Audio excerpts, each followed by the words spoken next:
second time starting this podcast. Third time, including the fire. If you want to find out what happened during the first and second time, you'll have to join the basically- Patreon. You have to basically join the Patreon, which exists now. It's existed for a while, but we've put no effort into promoting it because we're both fucking lazy as fuck. Well, lazy, absent-minded. Lazy, absent-minded, and busy with a lot of other stuff. Yeah, for people What we like is our fingers in a lot of pies, and we will both probably admit a lot of those pies we're not keen on the flavour of anymore. But we keep our fingers in them. We can't help ourselves. Can't take We're like, them out. this is a task that I've started, so I'll see it through. There's no visible end for this task. It's going nowhere. There's no way to even measure when this pie will be cooked. The contents of the pie have been warm. They've cooled down. The pastry is now soft. The filling has now become just a gelatinous mess. And our fingers are basically in the pie because we're scared to see what the ends of them look like if we take them out. Basically, that's why I've got. And we can't use them pie tins again because they've been there that long. They've rusted. Those pie tins are rusty. There's mold. There's essentially E. coli has infested the pies. Yet we remain fingers deep, knuckle deep in dead pie. Which is never a situation I'd like to be in. Also, by the way, did I tell you that I caught a woman fingering herself at the side of the road? I did see it on your stories, mate. Which is do you reckon it was an OnlyFans thing, a little request, or do you reckon she just was driving and she's not had her end away for a while and she's looking up the clouds and then she looks at some tree branches and she's like, fucking hell, look at that tree, the outline, and that she's in the traffic jam, I presume, and she's looking at the tree, she's like, the outline of that looks like, look at that, oh fucking hell, and then she's got to pull over because she's seen some dirty images in the tree in her head, and she just fingers herself and then drives off, all clear-minded again, like, I don't know what came over me. Well, so at the time, how did you even clock this? I'm glad you asked. I'm really glad you asked. First off, wasn't in a traffic jam. And if you'd like to hear the traffic jam story, you'll also have to listen to the first bit of bonus content that's going in the Patreon. Because we cut it off after 20 minutes. It weren't fitting the theme of the show that we haven't told you that. It's fine, we'll get into it shortly. But you'll have to listen to that to find out what happened in the traffic jam. This did not happen in the traffic jam. This was at the other end of that journey. This was on home soil. Home turf. We in County Durham. In a driveway. It was it, Mum. Fuck's sake, you don't do that inside. I told you I was going away for the night. Couldn't you have waited? On a lay-by where it's never busy, this woman, she's got out of driver's side. Well, she don't want to make a mess of her seat. It's also the side. It's also the side facing traffic. But the angle you come at, you can still see like what she's doing. So she's on the passenger seat with her legs like out the car. One leg's over the window, through the window, leg over like sort of like there, and the other one's like towards the ground. And she's strumming the Velvet Clam, like just now, fucking. She could be doing that, or what she could be doing is she's prepared a lovely meal before she's gone to pick a fella up or brushing a partner up off. from work. No. And it's she used a lot of chili powder and it's got under her nails. And then while she's driving, she's just had a little itch like that. And then she's drove a little bit further and gone, oh, fucking hell. Oh, and then she's just fanning it off in the window, hoping, I hope no one sees this. It's not half going to look, some knobhead's going to come past and tell we're weirdos and strangers on the internet that I'm fingering myself. Just to give it a benefit of the doubt, that could be happening. But the video that you recorded and sent me does seem to make me think otherwise. I'd like to point out first and foremost, I did not take a video, and that's not to defend myself against revenge porn. It's more so that I don't want the points that I was driving whilst recording. I didn't have a handheld phone in my hand. I didn't have a handheld device on my person. It was on the passenger seat actually it wasn't on the passenger seat. It's on the little centre console. I balance it in front of the sort of bit where your lighter goes / little docking shelf station bit. I balance it in there. So then I can connect my aux to it. That's where the phone was. But all of that's good and well, apart from I saw that woman visibly fingering herself. And at the time I didn't think. I just thought that's an odd thing. Also, behind us, school bus. So that weren't the best. She didn't clock that. She was well in motion before we drove past, but it's not a great look. It's not a great look. No, it's not where you want to get caught doing that. If I'm sat there doing that, I'm on front page of the Northern Echo. You know what I mean? She could be, though. You never know. By morning rolls around, them school kids come past. They've all got phones. They all film it. She's plastered all over TikTok. And then what if it's a weird marketing strategy? That's her son's school bus. He's going to get off, him and his mates are all going to record his mum fingering herself in the front of a car out of a window. And then they're going to put it on TikTok and tag her account on it so she can advertise her OnlyFans. So she's already got hours and hours of content on there already. She's going to go to prison for a few months. People are going to sign up, pay it. She's going to come out of there. She can afford a whole street of houses. That family has there's some deep discussions they have to have with each other that contain things I'm not privy to. I shouldn't be privy to, but it's just business. I did ponder what was going on. Like, was it someone? I've had multiple messages about it. Someone suggested, like, did she have like jeans on? It was one of those things where it was just rubbing up the wrong way or the right way as it might be, and she was like, "Fuck, I've got to pull over." That happens to people. That's a thing. Do you know, like, yeah, when you get like contact, well, basically friction's touching, innit? Like, yeah, and you can get. I'm not going to pretend that fucking you can't get random boners from like material rubbing. Oh yeah, of course, but you never think to yourself, "Fucking better pull over."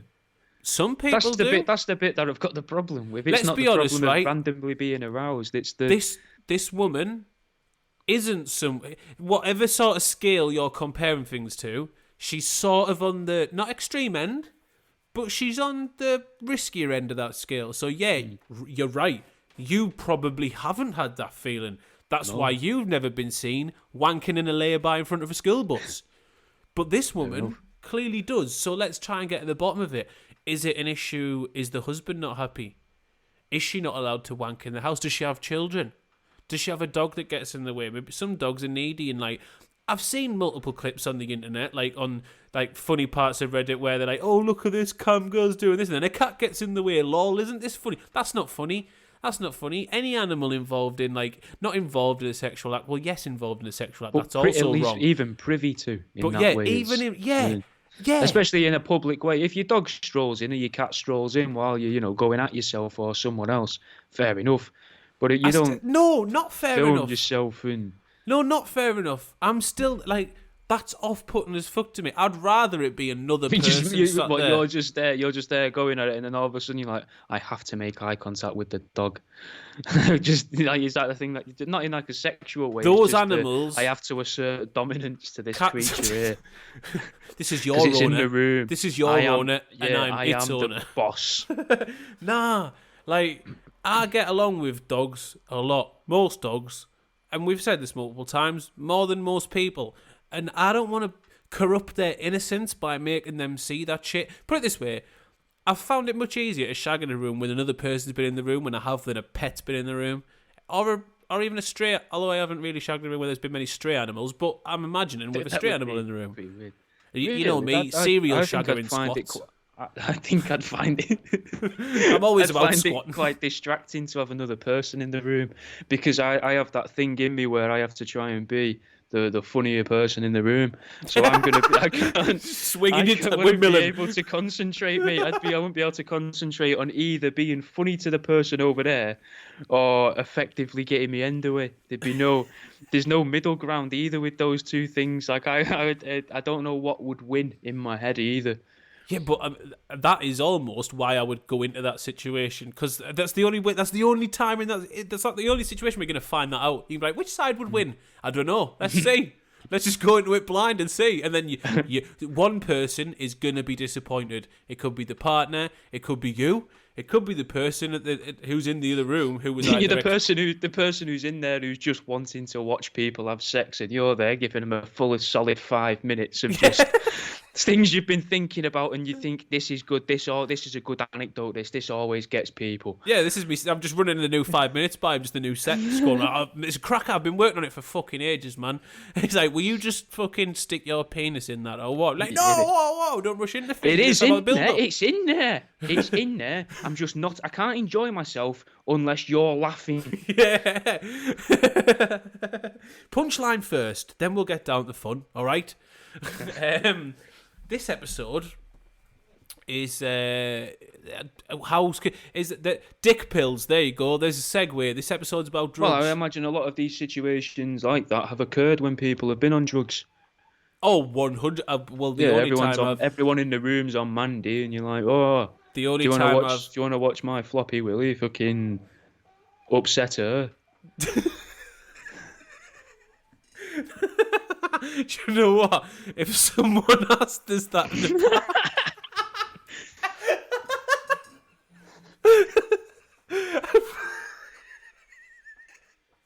First off, I'd have to clarify, like, what the definition of upset in that situation. Like, is it upset as in, oh, or is it upset as in, yeah, disappoint? I can get with that. That's better. Upset. There was not like mortify. Yeah, or not ruin. Or jeopardize, or yeah, like spoil, or in any way just psychologically destroy. But if you just mean like be ashamed of you, not them, absolutely, yeah, I'd be a great situation to be in. The only time. Do you want to come in here with me and watch me make her feel sorry for me? Yeah, I fucking do. Yeah, you know. It's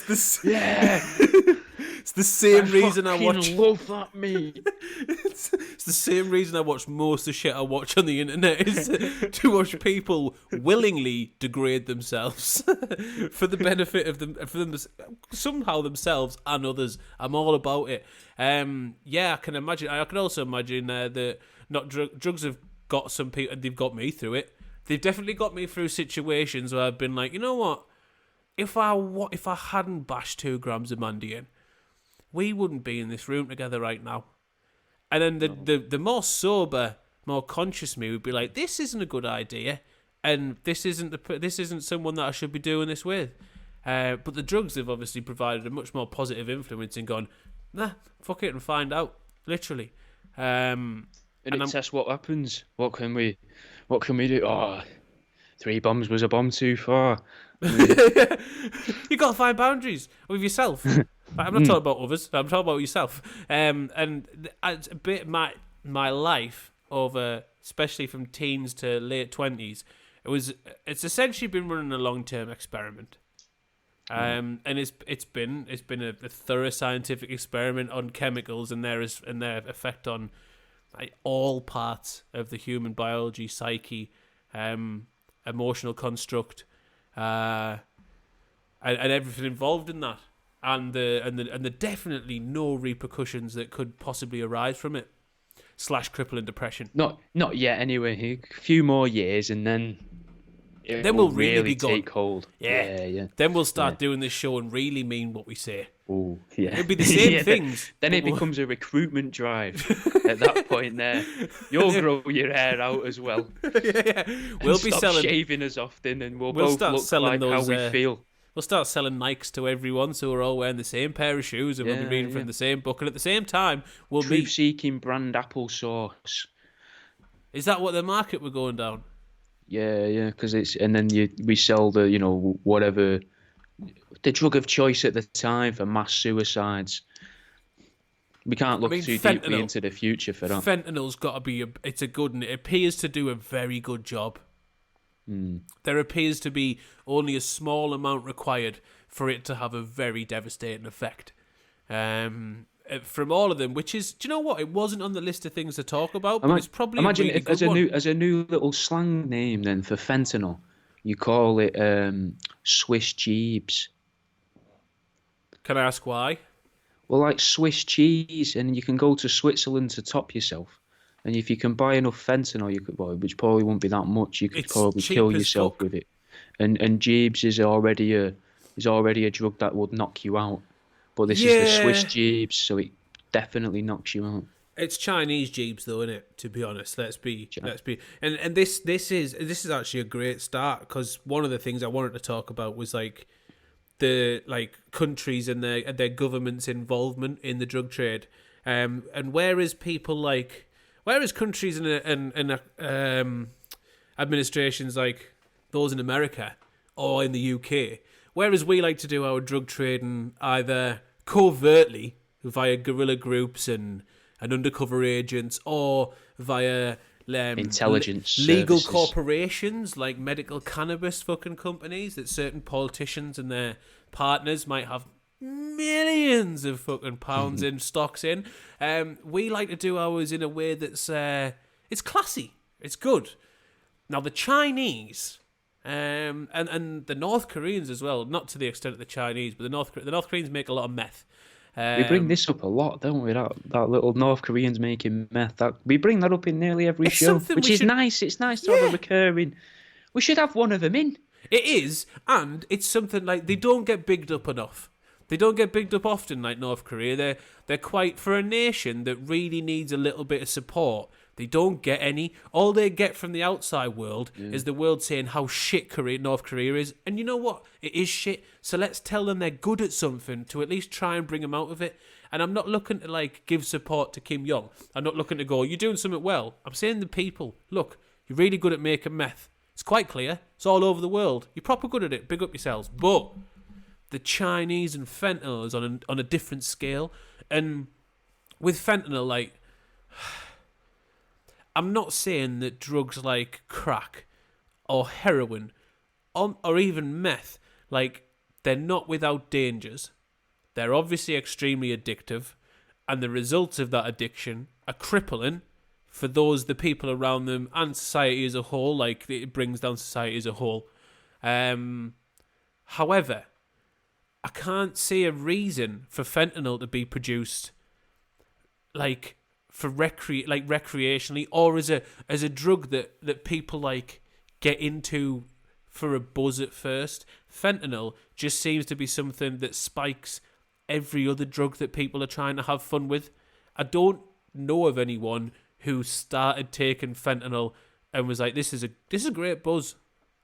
So it appears to be something that is, for what I understand, and there probably are medical uses, obviously, but for what I understand recreationally, is its only use is to be used as an agent to cut other drugs and make them have an extremely strong opioid effect, but also be toxic as fuck.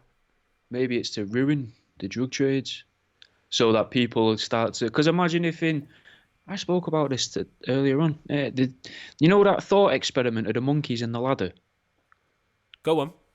So the idea that you have a room with a few monkeys in there, and then you beat the monkeys and they go up the ladder and get food, and then then you introduce more monkeys, and these monkeys teach them monkeys go up the ladder, get food, but then you stop putting food up there, and whenever the monkeys go up there, you beat all of them within an inch of their life. And then you get rid of most of them monkeys and bring in new monkeys, and then them monkeys teach the other monkeys don't go up the ladder because you'll get beaten. But they don't know. Eventually, they don't know why they're teaching them don't go up the ladder because no one's been beaten. We did this in psychology A level, didn't we? Yeah, who was it? I'm not sure. I can't remember. I just know it. I don't think it actually ever happened. I thought it was just. I thought it was a button and it wasn't a ladder. Oh, it could be, and I might have misremembered it. But still, my point is the beating is the drugs overdosing and killing. So if they keep fentanyl in every drug, say in the country, to keep, for example, the Chinese out of taking recreational drugs, they spike everything with fentanyl to put down a horse. It's not the Chinese.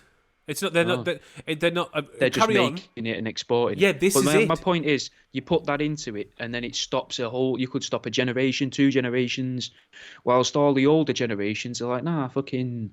Drugs are nice. Moderation is everything. This and that. And then you've got the older generation above them who were like, no, drugs are awful. Don't be doing drugs. That we never did drugs. And it cycles round like that. But what if now they've learned? Well, if we put fentanyl in everything, and we do that for longer than what we did it with the wartime generations, then they're not gonna. Because it's weird because the wartime generations, when they were at war, were all off the face. Yeah. It's where a lot of these drugs were fucking tested and developed. Things Yeah, like yeah. meth and loads of But amphetamines and shit like that. they don't see it as something that should be brought back into civilian life. It seems. I think I think that could be one of the things that one of the points to talk about when it comes to prescription drugs like antidepressants. That you had the ones that came before that seemed to work, and now it seems to be a point where we are, whether it's on purpose or whether it's by chance or whether it's just really poor diagnosis or whether it's lazy diagnosis and people are looking for a blanket fix, but the overprescription of like antidepressants and things and mood stabilizers is mental, absolutely mental. And that could that's definitely something that could be considered as like, are they trying to basically nullify a generation and make them like have no power, have no sort of drive to basically get angry about stuff? Like they're saying, you shouldn't be angry. I know you're in a horrible situation. I know society's fucked. I know you've got no job. I know you've got no prospects at all. I know you did everything you could when you were growing up. You went to school. You got your education. You did all this. Like you graft hard, but there's no jobs. There's no prospects. You'll never get a house. You'll never own a car. You'll never have anything like that. But you shouldn't be angry. No, that anger's coming from that's something that's really illogical. Take these tablets. They'll stop you being angry. Instead of being like, oh no, I'm angry. Let's actually take all this anger we've got together, and then use it against the thing that's making us angry, which is the fucking government and the problems we've got. That's a distinct possibility.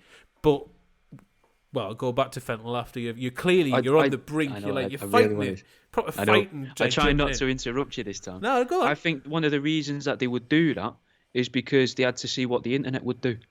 And then when they realised what power the internet would have, when it changed from being very niche websites and forums and you had to look that out to then allowing everybody to share literally any idea on a place where everybody could congregate and everyone could be like, look at the lizard people, look at the greys, look at the gnomes, or the other side of it all where they're like, have you heard about the healing power of tofu or whatever, Yeah. All of a sudden, Can you? Well, hang on. They all start. What's this healing power of tofu? If you rub it into your pores, it brings out your blackheads. Does it? Yeah, after it's been deep fried, you just rub it in. You rub the oil from the cooking oil from the tofu in, and it brings out your blackheads. Really well, they'll be everywhere. Started calling. I haven't started calling. That's a complete. I did that thing there that comedians do where they've they made reference to something. Yeah, they lie and as if go, oh, this happened to us yesterday, like all this, or this happened like this. I haven't been thinking this for a while. This again occurred in the traffic jam today, when someone talked to it with messages about the fucking lady famming herself off in the lay-by, coming up started calling dildos tofu sausages, because it's for when someone doesn't want the real meat. Be that a vegan or a lesbian or just a lady in general, just that it couldn't be maybe a gentleman, anyone really who likes. I think a vegan's still allowed to have sex. They just won't let themselves have sex with animals, which is quite restrictive. Let's be honest. Be open with your life.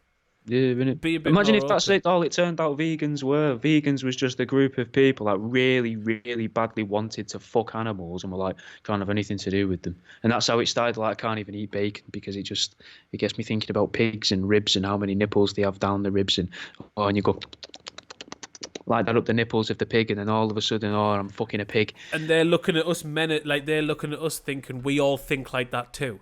Yeah, and they eat them, which means they obviously yeah. You shouldn't do that because they don't have that restraint. That would make a lot of sense because a lot of the people that they cross the boundaries. But that Venn diagram where I look at like vegan and nonce, it's almost a circle. It's almost just two circles overlapping perfectly. So it would make a lot of sense.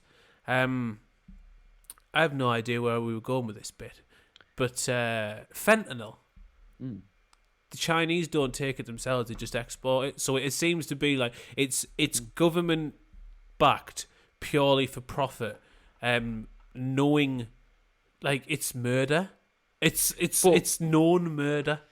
We did The English and the Americans did try to ply a load of the Chinese with opium We didn't for a try. We very did it long very time. successfully. Yeah, We had after the opium forcing them to laws. like dig canals and stuff, and We like want- they did with the Irish. Right, mate, right. So they wouldn't give us tea, and we wanted tea, right? And they said we weren't allowed any more tea. So it's only right, as a nation that really likes tea, that we force their country to be addicted to opium so they're weak, so we can then attack them, overthrow them, and then make them sell us tea for cheap. It's only... So do you reckon there's something in tea that we're not aware of? Like, yeah, we'll give the peasants, the working man and that, we'll give them the leaves of the tea. But we want because what's a tea flower? Does tea plants, do they flower? What does that do? Nothing, I don't think. Do you know what? I think it's the complete opposite. I don't think there's anything that's next level about it. What I think is that the worst addictions are the ones that have no real physical, like, no physical display or no physical, like, physically appearing side to them. So Like when you've been smoking for years and then you have a cig and if you've already had like a few cigs that day. Caffeine and Yeah. sugar. Yeah, The worst, because they're the ones that people... Because one of the reasons that people, like, demonise drugs and that is the way they see people who are on drugs, or who they think... The perception they have of people who are on drugs. Now, the thing is, I've talked with coppers when I've been on acid, and the coppers have had no idea. At the side of the road, no, I wasn't driving, although I might have been. At the side of the road, fully fledged conversations, coppers had no idea whatsoever. Like, that's what a person looks like on drugs. Sometimes you've got no clue. And the worst ones are the ones where you've... Like, so the ones that people are quite happy to consume themselves with are the ones that not only taste nice, first off, that's the first and foremost. Like, they taste really good. They're sold legally in shops, so it's perceived to be fine. And they're also the ones that, it's just a little cup of tea. It's not going to do anything bad to you. And you're right, the effect is slight, but constantly, even though it's the 14th cup of tea in the day, and if you used to be like, but you've had 14 packets of digestives today, you've got something going on here. I've smoked 14 crack pipes. Someone's going to go, Jimmy, it's time to get yourself off to the little padded room, mate. You're going to take a long break for everything. How about 2 a day? Yeah. One in the morning and one to get you to bed. Well, not to get you to bed, but to carry get you you back in your bedroom. Yeah. Where you do your best work, the drawings and stuff on the walls. So we can lock the door and feel safe while we sleep. What we want, Jimmy, is we want a bit of safety. That's all we're looking for. We want a little bit of peace of mind. We love having you here. We love it. We don't know where you came from, innit? Oh, it's funny, isn't it? But you and that crack pipe, you're inseparable. You're always together. You're like Dick and Dom. You just fucking... You can't go anywhere without each other. But you're not in a bungalow, you're in my house. And I'll be honest, I'm sick of replacing this door that you've ripped through every night. It feels like I'm living in a bungalow. Because I can't go downstairs. Because you've brought this guy called Terry over. And it stinks Terry's of never shit. left. I'm scared of Terry. But he has got his uses. He will always offer when he goes to the shop, do I want anything? And I'll say yes, and he never brings it back. But he always offers. He's a lovely guy. Just he's not terrifying. He's not good at catching anything. The depth perception's gone because of the eye. But, it's great that he keeps hid crack rocks hid in the eye socket, but I wish he wouldn't get them out in front of the kids. It scares them. And so does his so-called border collie. You know, don't you, that is a badger. It doesn't matter how many times you get it to play dead and roll over. It won't chase species. Have you seen the teeth on that? That thing is 100% rabies. That floorboard creaks, it thinks it's a broken leg, it runs. And I haven't seen the cat in days. I don't know where that's gone. But Its bell keeps ringing. It's got a bit of sense, Jimmy. That cat. Its bell keeps ringing every time the badger burps. Its Its bell keeps ringing every time the badger burps. I don't know why. I've never seen a badger cough. I've never smoked crack. I've smoked Yeah, What do you want yeah. for that? What am I supposed to say to that? I don't know. I mean, I don't know if you're setting up for something or if you're just like, I've never smoked crack. I was, Just so sort that of. people know who's listening. The way he said that was with we don't often make what seems like eye contact by looking down the camera because it's quite intense from the pair of us. But he did it then when he said, I've never smoked crack. As if he's either trying to convince me or looking for me to send him a little message, type out "well done" or something, you know. But carry on. Yeah, you're right. But it's one of those things that I've always thought I'll try when I'm like past. If I make it past 60, yeah, give it a go. That's the time to get addicted to shit. See, a mate of mine, we'll even call him by name because it was one of the wisest things I've ever heard. Alan, friend of mine, years ago.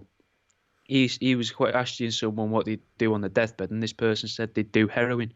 And he looked at them like he'd never heard, like as if he'd never heard it before, and he just thought it there, and he went, "That's awful, mate." So you've got your family around you, or whoever loves you, and your last thought on this earth is, "I'm gonna fucking get smacked off me tits." Yeah. I've never done it, but I'm gonna do it now. He's like, "That's awful for your family to see." No, it's not. Oh, mate, I'm No, fully it's with not him. because what they haven't, because right, it's only horrible if your family don't understand where you're coming from. Or Because if you've been doing it for 40 years what and your that family have means- come around on the day you're dying. no, And you're what just that- ignoring them, just being like, please, just the spoon. I've what got everything else I need here in my bag. what that means You made is that cup of tea before. It's your 16th cup of tea there. Just that spoon, just dry it off in your t-shirt, pass it here. no, because what that means is, for all those years before you got to that point, you didn't try those drugs because of your family. You loved them enough to not try those drugs then. So they should respect the fact that you've waited like 2 generations worth of your family, got to the end of that, lived your service, carried out your role as father, grandfather, whatever, and then gone, right, I'm having a session now. You can leave us alone. It's been great. You don't want to see this bit. This is the bit you don't want to remember. It's like when you got like the worst part about owning a dog. now you're wrong. Wait there. Shut up. Go on. Shut the fuck up. The worst part about having a pet is the point where you've got to put it down. Again, disagree. Nah, it's. I love killing them. They never last long It's the only enough for reason us to you buy enjoy the them. living bit. Nah. I easily had about 30 cats growing up. I tried adding them all up a couple of weeks ago. Well, anyway, it is the fucking I wasn't worst. killing. The worst part is the day where you've got to get them put down and being in that moment because you can't leave the room because you don't want your pet to be alone when it dies. But being there is the most brutal point ever. I don't want my family to have to go through that. So my last couple of days, if I know they're coming, they're not even going to fucking be there. I'm going to do what that bloke did in the news. It was in the news a while back in America. The bloke who got arrested for busting his wife out of a hospice. She was on a deathbed, about to die. He busted her out of the hospice. Took her. They had a fucking meth binge in a motel and shagged for like a fucking week or something till she died. Nice. And he was like, "That's what she wanted to do." So I'd be saving it and do it then. However, this was coming back to something. I've not smoked crack. Before you, I quite like the idea that this granddad's lying in his bed and his family is around him and he's got his heroin already sorted from the lad down the road, and the family are like, "Oh, I don't know," and he just grabs his youngest grandchild by like the scruff of the neck on the shirt, the collar, pulls them in and goes, "This is how you're gonna remember me for the rest of your life," and then he takes the belt off the grandchild and uses it to wrap around his shoelace off the grandchild and wraps it around his own arm so he can shoot up in his arm. Yeah, that would be an absolute horrible... And that's probably what your mate thought about that bloke. That's the image. We've got very different images of how this would play out. Mine is the most respectful situation possible. I think that'd be funny to do as well. It wouldn't be funny if you're the grandkid or in the family, but it's not something I like to think that if I was to be in that situation, I'd want to be remembered by them all. And again, it's the same thing as earlier on or in the Patreon one we did. I'd like to be the funniest guy in the room. Yeah, you are in a room by yourself, which is, that's... Well, you are after you've done that to the grandkid. No one's staying beside you there. And does that laugh, that laugh has to be good enough that it carries you through however many hours you've got left until you die, because from that point on, you'll have nothing else to make you laugh because your family and friends have all left at that point. In my situation, I reckon they've left and unplugged the telly on you and all. yeah, and unplug the life support back up if you've got one. Yeah, my situation, it's with the utmost respect, but let me hit this rock and fucking let me speedball and take everything that I've never taken. Even then, I'm not taking fentanyl. And yeah, I've never smoked crack. But one of the funniest things I've heard recently was I was in a comedy club I was at a comedy night in Newcastle, and there's another sort of new act I know. Asked him if he'd been doing any writing and that, and asked him how his job was going. And he said he got sacked because he decided to have a recreational crack binge. Recreational crack binge. Just on and off. I've never heard those three words together. No, it was like me and my mates just got some crack to smoke for the weekend. I was like, you can do that. I don't think you can do that. The willpower, mate. I don't. Why is he trying to be a comedian if he's got that sort of like staying power and willpower that he could? I don't know if he does. That was again one of the things I left that situation was. I don't think you can do that. As in, I don't think you've just taken that recreationally. I think what you've actually done there was started a crack habit. No one goes, oh, I took crack recreationally over the Christmas break. Just had a weekend, Black Friday. I thought, you know what, off is on in the shops. Stuff. I've been fighting all day to get that HD telly, 50 quid off. What I'm gonna do is fucking smoke some brown, and and then toot the rock. Like, just in Morrison's toilets after you've got your chair with your arm around your telly. You're just in Morrison's toilet with a broken light bulb and a lighter. Just fucking gouching out in Morrison.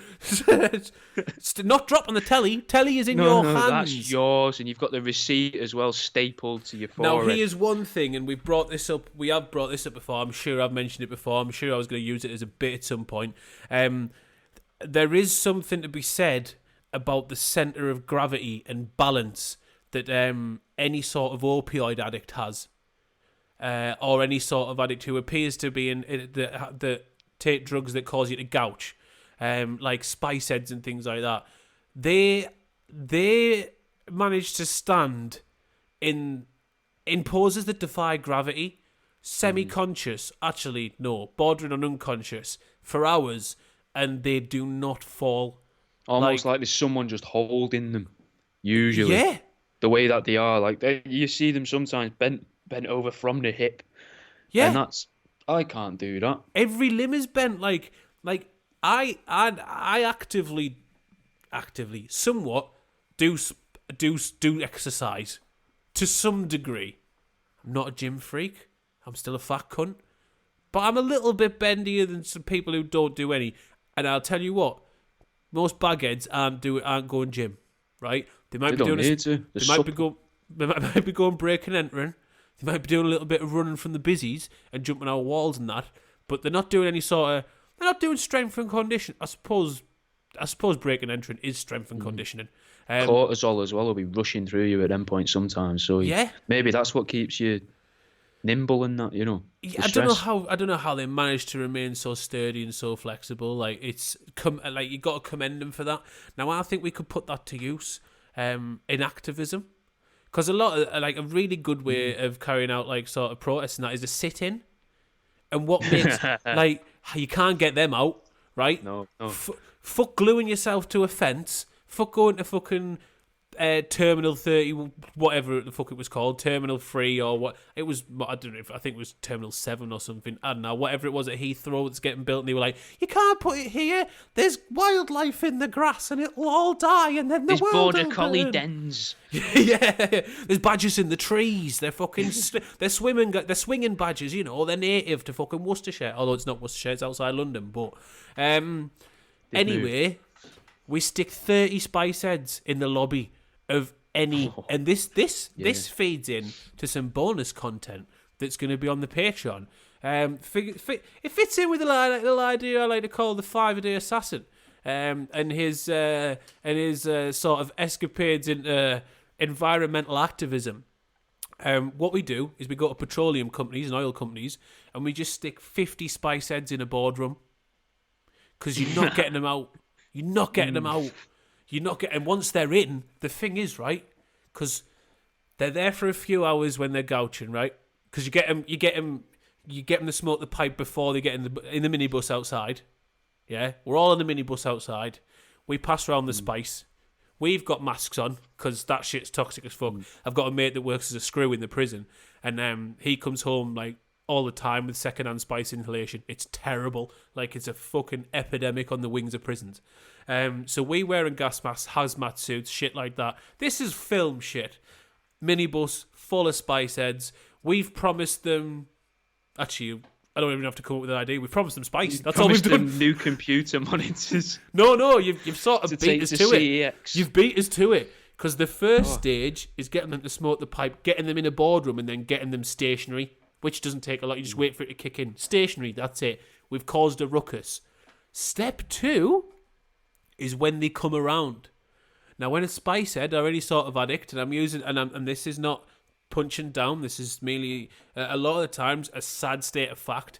These people aren't usually in the best of economic situations, and their next fix, or the payment for their next fix, if they're not someone who just gets ticketed up to the eyeballs, then fucks off their dealer and risks their kneecaps, which kneecaps are pretty essential when you've got to stand in weird poses for hours. I suppose that's why they keep selling to them then, because they're like, oh, he pays. You can value them, yeah. We know he can stand up. They've not been broken. But when they come round, their immediate like point of call is gonna be, what can I steal to get more spice? And then we've taken down BP from the inside, literally from the inside. Security aren't getting them out. And in some, I mean, you watch car chase and police chase, now you can shoot a spice head or someone on PCP and they don't feel it. To add an entrepreneurial twist to this, as we often do, when you do this, you do it with, say, 25 spice heads, and then you get in touch with the CEO or the big manager of that building and say, hi, you've to whom it may concern. I mean, probably find out their name so it hits home harder.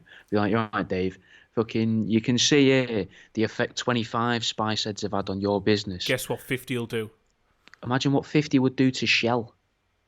Oh, well, I mean... And if you pay me, I'll send 50 there. And then what you do is you go there and you send 50 there, and you send an email to their boss, and you're like, see what 50 will do? Imagine if I was to send 100 to Texaco. And they're like, oh, go on, then. Great idea. The only thing is then, although... Like a weird Ponzi scheme. You've sort of created an opening, but also it could be... We've got to have a constant supply of spice heads. I was thinking of recycling the same 25. It seems pretty addictive. There's enough of it, yeah. It's cheap and all, like, it's proper cheap. Yeah, but we could ransom them, and we could be the same people and go, you've got to pay us how much to get them out. Your idea seems better there. However, I reckon we can cash in twice and get this government funded. Because like government are all about this shit where they don't want homeless people in like eyesores in the city centres and that. Yeah. Oh yeah. So we offer ourselves up as a removal service of sorts. You know, like the type the Pied Piper of spice heads. To be serious for a second, yeah.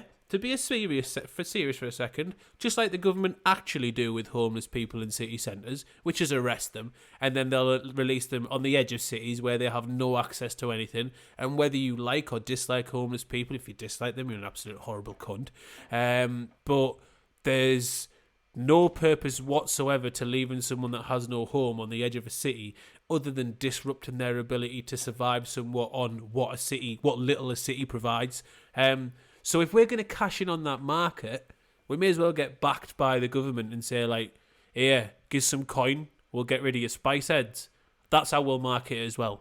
That's how we'll market it, is go up to them and just say, give some coin, we'll get rid of your spice heads. And they'll go, yes, you look like the wrong uns who will be able to do such a task. I think it'd have to be direct marketing. I don't think this is the sort of thing we could plaster on buses. No, because obviously they might get wise to it as well. You know, if we do that. Spice heads. Yeah, because a lot of them hang around at bus stops. It seems they do. But never going anywhere. Yeah, but can they lift their heads up that high to be able to read the advertisement on a bus? Eventually. Yeah, they'll fall over once in a while. Just and like, looking up and seeing it, reading it upside down. Now? You fucking seen that? What's a 5NP? But yeah, we get backed to get rid of them. And then we just dump them in another city, and then we approach that city. Same thing. This is a fucking... And then at the same time, what we also do is... Magnetic signage for the vans we need. In order to give back, we will actually pay a living wage to the spice heads. They'll spend it on spice. Yeah, and it keeps them in work as well. That's then. exactly. Yeah, But they'll get a living wage. They'll get a roof over their head.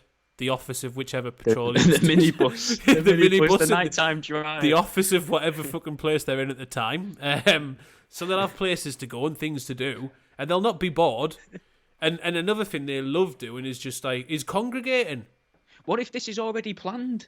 What if this is already planned and that's the reason why new offices and then fancy ones have all these ping pong tables and table football things? Because it's like we don't want the spice heads to congregate in the meeting rooms, but if we can get them down here when they're sobering up to play on these and to mess with these, maybe we can get a little bit of blood pumping through them just fast enough to be able to get a bit of tea or coffee into them and pump them out the door afterwards. Well, I've got and the slides, why they have the slides coming downstairs as well in some offices. I've got an alternate theory. And that's that fentanyl and the things that are in spice, the everything that's produced and exported from China, actually manages to create listening devices out of humans. And that's why they're stationary in city centres and that, because that's where you want to listen. That's where all the information goes on. That's the true transhumanism. Yeah, that's it.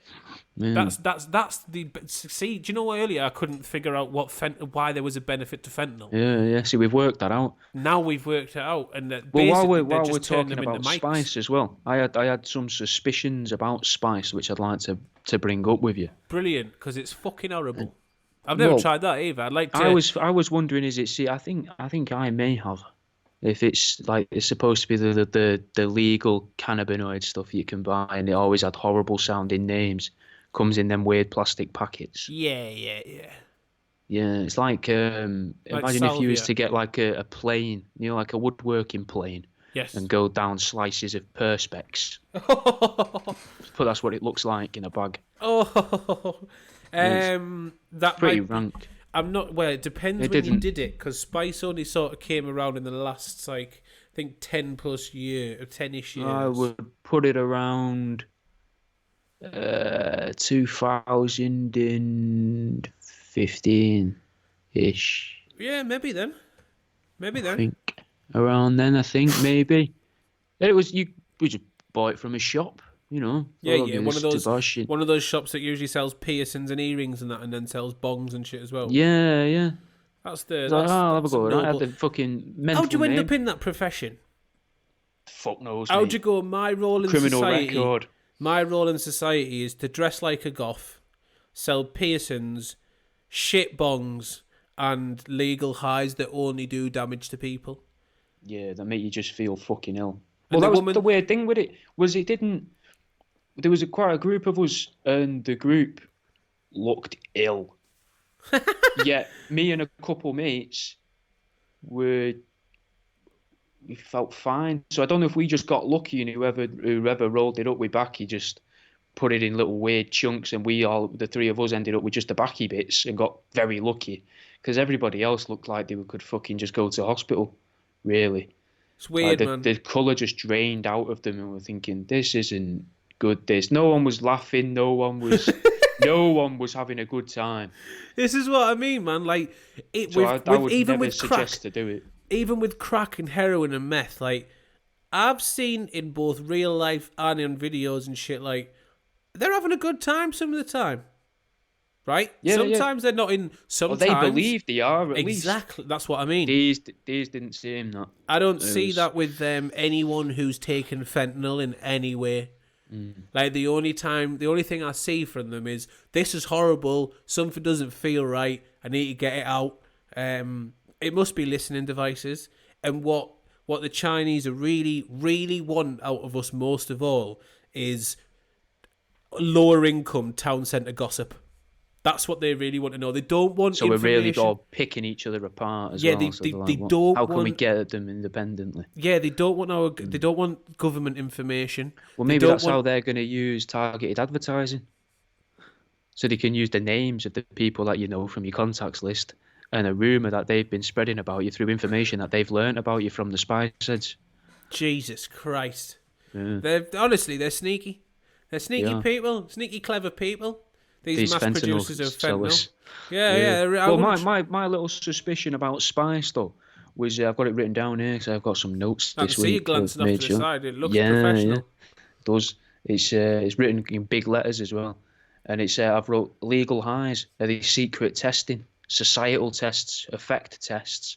Are they looking for something to put into food, and that's why it's called spice? So they could put this stuff into food. We cook the food, and then the effects of it had come out because it's been cooked and it's reached the temperature, and then it gets into us, all of us, without us even knowing.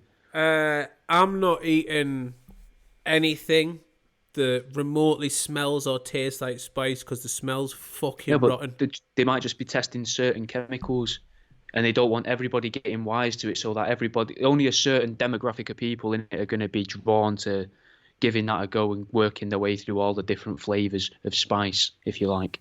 Imagine and the being a different spice types. connoisseur.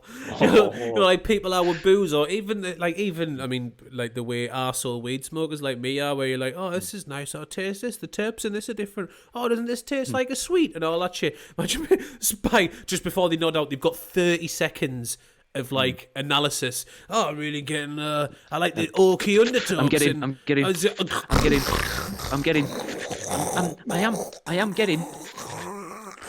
getting polyurethane. I'm getting removed from outside WH Smith's by security again for the third time this week. I fell asleep on the escalator. Speaking of wrong uns, I saw a woman walking past us again on the same drive home with a litre. It's about fucking 17 degrees up here today, and the sunshine was out, which means basically in the northeast, summer's started. And this lass is walking along, puffer jacket, fucking jeans, like she's walking about in winter wear when everyone else is almost tops off, with a litre of Smirnoff Ice, just supping it down the main street. Beautiful. How could she be? She can't be cold if she's. That was what a sight. I thought she's living the best life, and like Yes. some of us could take a note. I like from the her book. idea that she has a proper big job as well. And Yeah, she's just yeah. she's managed to book the day off, and she's like, no one's going to disturb me if I dress like this. I like and to just- think she made all her money in crypto, and now like Yeah. she's a secret multimillionaire, and she just walks around letting everyone think she's the town baghead. Oh, that's a fucking sick idea. You know, for all these auditors and that on TikTok, they call themselves auditors, where they go around filming the people that give you fines and that for sick dimps and film the police. Is that what? Oh, What right, if- okay. Is that the Jobsworths? Yeah, basically. Yeah. And then what you could do is invent bottles that look exactly like booze bottles for people to drink water out of, so that they can lure the police over, so that they can get better recordings and be like, "It's water, mate. It's water. Smell it. It's water." Just because it looks like they're drinking out of a beer bottle. I've and watched it's not. people do that at festivals. You know when you can't take your own booze in at a festival. Yeah. I've watched people like finish a bottle of vodka, fill it up with water, and then be a dickhead in front of security, just necking this bottle of water. So they're like, "Is that?" And they're like, dickhead, it's water." sure. Which then reminds us, I've probably talked about this again before, but it's top 5 memories of my life. The same festival was the one where me and my mate CJ went around. We went around Boomtown with super soakers full of hot dog brine. Oh. And we were just squirting people with hot dog brine. Something I wanted to do growing go up on. was dress up as hot dogs and go around with water guns with tomato sauce and mustard inside. Well, we were squirting people with hot dog brine. Now, Boomtown is a pretty fucking, by this point, pretty woke festival. A lot of vegetarians and vegans there getting covered in hot dog brine, like real fucking covered. And at one point, we're at the reggae stage, which is where the hippies are going to fucking gather. And this lad comes over to us, watching us soak people with hot dog water. He goes, "Oh, it's fucking great. Can I have a go?" And me and my mate like give each other the look, like, "Yes, of course you can, lad. You don't have a clue what's going on here." And he proceeds to cover loads of people in front of us, and we're laughing our backs off, like thinking this is incredible. He hasn't got a clue. And then he turns around and goes, "It's all right. They're all me mates." That's it. Me and my pal are buckled on the floor. All of it. He's just covered all of his mates in salty hot dog water, and just he's creased about. They're all smelling themselves, wondering what the fuck's going on. Me and my mate are just wandering away with these super soakers, like, "See you later, pal." That was drugs. To relate that to this episode, that was drugs. I had a great time. brought that along. That was Well, I'd MDMA. like to. So you brought up Chinese, right? Now, MSG gets associated a lot with the Chinese, doesn't it? And it's a drug, Yeah. if you like, that gets put into food. Yes. It's nice. It's bloody beautiful. In reality, a lot more likely to be used by the Italians. Yeah, that's not surprising. And it's not a mob thing. It's just because it's naturally occurring in tomatoes and cheese. Oh, really? Yeah. So I thought did- that was interesting. I did not know that, but the hate against MSG, especially with regards to Chinese food, is basically racism in America. That's where that stems Didn't from. know that. It was anti-Chinese propaganda, being like one of the main things. Don't like the food. You can't like the food. They poison it with MSG. Don't buy it. It's fucking poison. They put all this shit in. Nothing wrong with MSG in massive amounts, just like anything else, like salt and It's shit. just salt, innit? It's gonna fuck it's a you type up. Of salt. Yeah, it's just a really nice one. It's Yeah, beautiful. kind of sweet. And you can't make fucking salt and pepper chips without the fucker, as I've tried. I ended up buying a fucking kilo bag of it. Oh, yeah. Where I would you had like other to bits, go next? but they were more serious bits. So I had Let's have bits. some serious bits that people have been. We've We've warmed got them maybe up now. 10 minutes. Because I've noticed that even though my laptop is on charge, the battery appears to be going down. Service recommended, it says. Battery is Wouldn't not it? charging. That would be why things are dying then. I think I might need a new battery.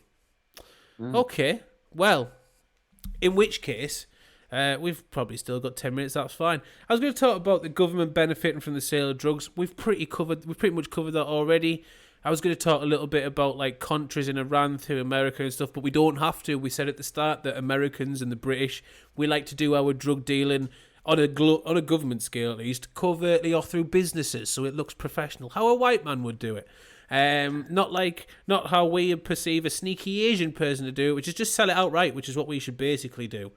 What I Which is weird how we'd see that as sneaky. yeah. What we should do is just be like those countries that go, oh yeah, we just make meth and sell it to you. What the fuck are you gonna do about it? That's what we should do. It's but we legal don't. here. I was going to talk a little bit about the legal cannabis in the UK and how that's mainly irradiated weed from fucking Israel that is no good for you whatsoever, a rip-off, no real benefit to the user, and basically it's ruined a genuine medicine. No real need to talk about that anymore. I was going to bring up EncroChat. That's pretty boring. EncroChat was the messaging service, the social media service and app that was it was contained on phones that were made specifically for the purpose of accessing this chat, and it was used by organised crime to buy and sell services, mainly drugs, other services as well, weaponry, shit like that. EncroChat was created by the police, or hacked by the police. But there are many suggestions that it was actually created by the police in the first place, which would make I don't understand. If I was a criminal of any degree involved in the purchase or sale of anything illegal, and someone came to me going, "Here, do you want to access this thing that basically means that only people with this thing can fucking can talk to you about these crimes, and only the people with this, and it's just full of criminals. There's no one else on it who isn't a criminal. Do you want to join?" I'd be like, "Nah, mate. I think that sounds pretty sketchy. I think that's probably going to get found out." But these people who are all like a heads database. these people, heads of giant crime organisations, mid-tier, top-tier, whatever, were like, "Yeah, sounds like a great idea. Let's human traffic and drug deal on there. Let's sell weapons to each other and stuff and fucking give each other cars and shit and talk about properties. That sounds grand." So that got busted. Oh, Jax, that was a little blip of the Skype. Jack appears to be gone now. Jack appears to be back I again. could still hear you though. You froze. I could still hear you. Fantastic. Well, anyway, EncroChat was busted and a load of people are going down. And at the moment, there are trials going on for lots of those. Like, it happened over a year or so ago, the crackdown, the bust. And now loads of people are, like, getting arrested and sent down as a result. That is so fucking funny that anyone bought into that and didn't think it was sketchy. I was also going to mention a bit about the government profiting from illegal drugs like Bitcoin. Like when Silk Road got busted. A little. So the bloke who was behind Silk Road, Dread Pirate Roberts, or whatever his name is, Dread Pirate something. I think it might have been Roberts. Anyway, he had obviously like fucking a ridiculous amount of cryptocurrency as a result of this, that the CIA or FBI then seized. Then now, I think as a result, they became one of the biggest holders of cryptocurrency. The equivalent of what they have now is the equivalent of trillions of dollars in crypto. So it's almost exactly like when America decided to swap from silver to gold, and exactly like when they swapped from gold to oil. Yeah, funny that, That's isn't interesting, isn't it? Yeah. It's like it's the next step. Yeah. It's whenever there's a development in currency or something that has a value that could be traded for that again, that the government wants in on it. It's mad that. Yeah. It's weird. Very strange, isn't it? Unusual. It's weird. And that they profit off things that they're actively making illegal because they don't like the fact that it opens people's perceptions or that they don't have money in it. So let's somehow make some money from it. Which is a lot of posh people, really. That there are a lot of posh and rich people. And posh and rich people like artisanal bread as well. Not only they like the posh breads in that, and they have some poppy seeds on there. So could you, if you really wanted to be clever, could you blame things like the war in Afghanistan on bakers of posh bread, rather than it being about oil and anything like that? Could you think, oh, these posh and rich people just wanted fancier foods? Well, I'm going to now. From now on, that's what I'm going to blame it on. Yeah, I'm not going to blame it on Tony Blair and George Bush and like absolute devils who and warmongers who wanted to make millions. What if they weren't warmongers? What if it was the war was sort of there and they were just on the side of Warburtons and they're like, you know what? No, I like my toasty they were orange. Warburtons. Yeah. And they're like, I like my orange bread. I like the orange packet of bread. Yeah. And I don't see why you want these fancy seeds in there. Yeah, I see that. On the other hand, though, like, I mean, there's MPs sniffing beak in Parliament and that.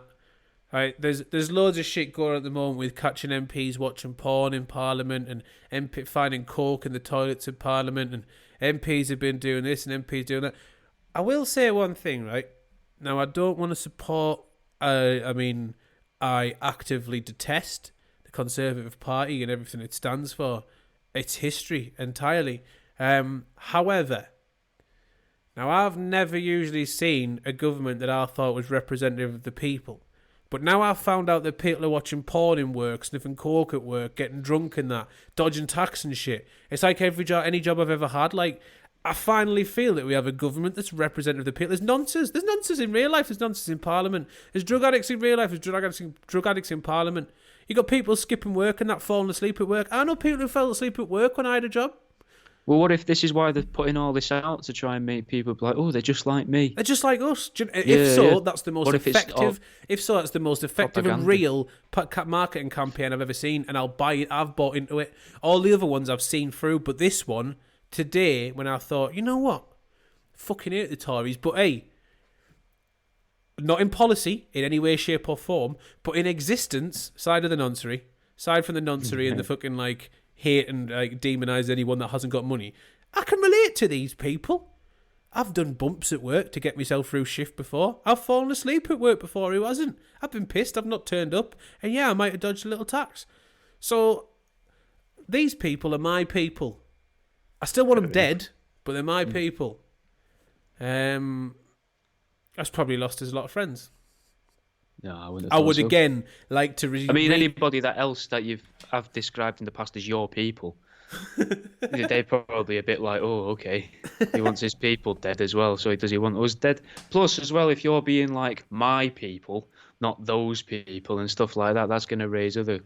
I'm on about the minibuses full of spice heads that I've got waiting in the taxi ranks around the world. Ready to go to the nearest oil. Oh, is it round the world now? Not just. Well, we'll start at home. We'll start at home, but let's be honest. If we're going to take part in aggressive global activism, we are going to have to strengthen. We have to broaden out.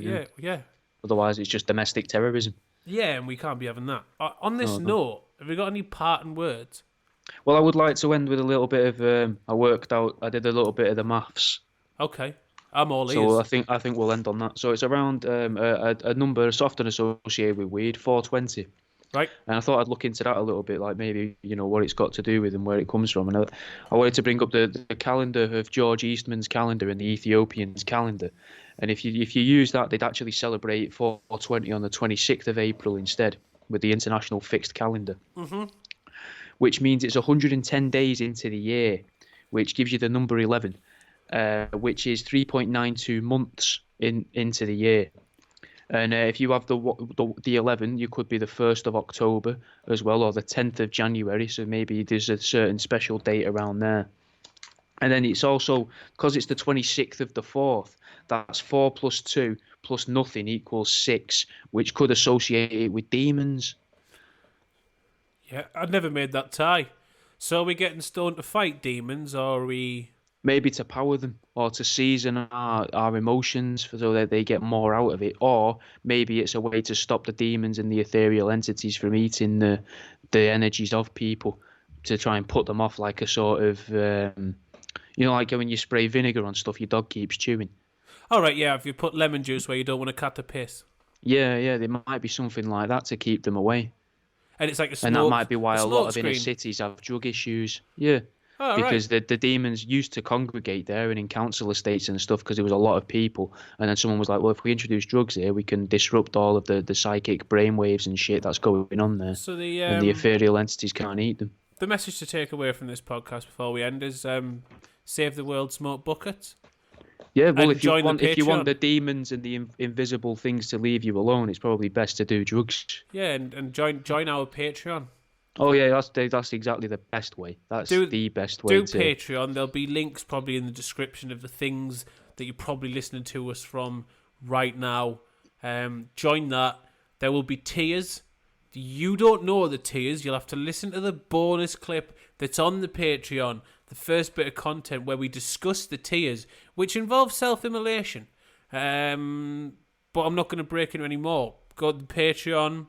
This has been Drugs. I've been here. See you later.